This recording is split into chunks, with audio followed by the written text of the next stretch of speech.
Well, New South Wales, the government there will be topping up a support package for farmers affected by the mouse plague with an additional $100 million. Primary producers will be able to claim a 50% rebate of up to $10,000 for zinc phosphide bait. The scheme will be backdated to purchases made since February 1. New South Wales Agriculture Minister Adam Marshall joins me now live from State Parliament. Thanks for your time. $50 million was the initial announcement. Not so long ago, now another $100 million. What's changed since then?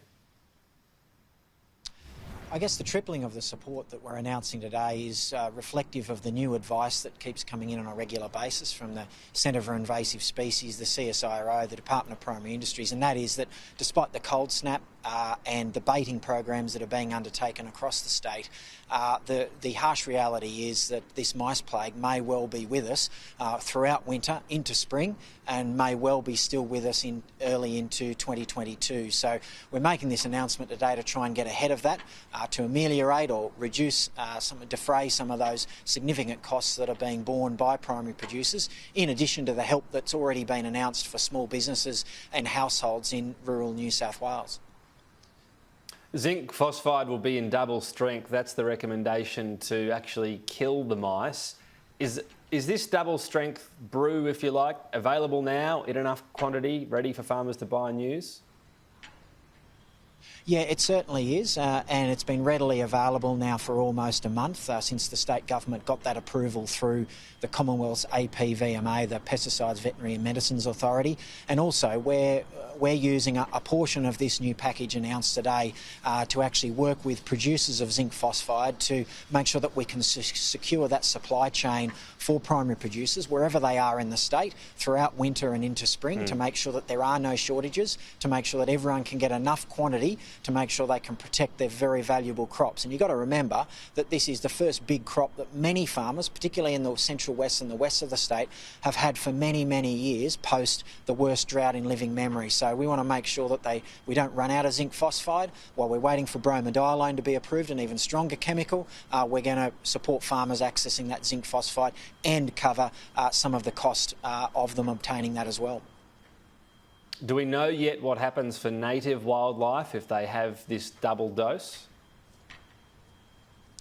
Well, the harsh reality is, and I've made no secret of the fact that there will be some non-target species casualties as a result of severe baiting. And this, I guess, highlights the issue that we have, is that we have very limited tools available to us as a government for primary producers to tackle mice plagues. You've only got two options: trap them or bait them using poison. And whenever you lay poison out, there is always a risk that other non-target species, that is, other species other than mice, actually take the baits, and that is always a risk. And that's why there's an independent regulator that makes those decisions at a Commonwealth level before any of these poisons can be used, and they dictate how they can be used on farm.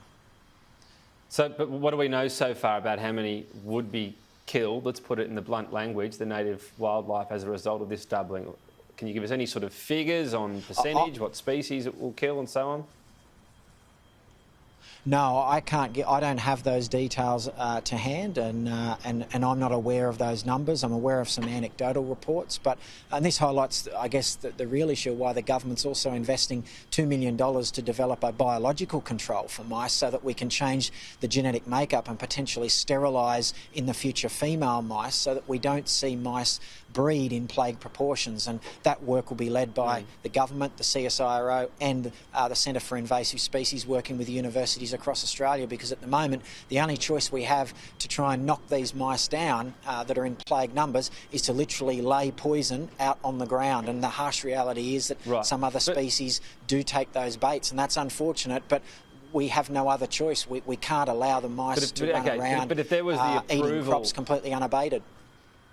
If there was this approval to make it double strength, there must have been that based on an estimate of what it will do for native wildlife.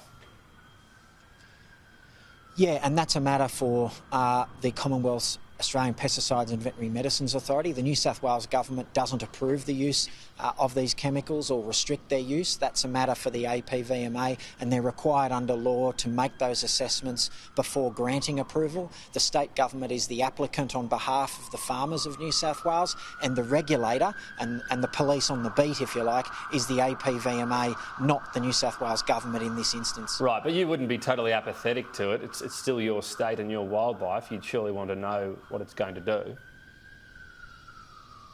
Yeah, I mean, as the Minister for Agriculture, my primary concern is protecting the productive capacity and the viability of our state's primary producers and people that live in rural areas. And people that live in the bush have been down this path before. We understand only all too well the consequences of mass baiting programs, but that is the cost of dealing with the worst mice plague that we've seen in decades. And so, we don't have a choice. We have to bait. So bromadiolone as well, you mentioned that. It's described as something, well, I think it's described even as an anthrax type or agent compared to what the other poisons are used so far. What's your threshold there for still wanting to use that? I understand you're saying it's up to the federal authorities, but if this is going to kill much more wildlife, that must make you a bit hesitant. Well, it's about giving primary producers extra tools. The application that the state government's made would be restricted to cultivation and cropping paddocks and only for perimeter baiting, not in-crop baiting, which is very distinct. That's what zinc phosphide is used for. And look, the APVMA may well reject that application. They're entitled to, or they may approve it with very strict conditions. Regardless, we stand ready with our 20 distribution points around the state, ready to distribute that chemical completely free of charge to farmers, pending an approval by the APVMA. And I've made no secret of the fact this is very toxic stuff, and it may well not get approved, but it's there and available as an extra tool, and we've already got over 650 farmers in the state that are already signed up ready to take this product if it gets the green light from the federal authority. It's a very cold snap that's beginning right now. How much will that help this situation? Well, the daily update that I receive from the various technical experts today is very positive. The cold snap is clearly already starting to have an impact on the breeding cycle of mice. It's slowing that breeding cycle down.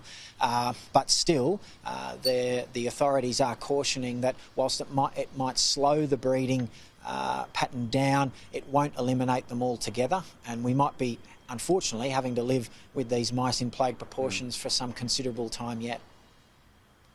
Adam Marshall, appreciate your time today. Thank you. Thank you very much.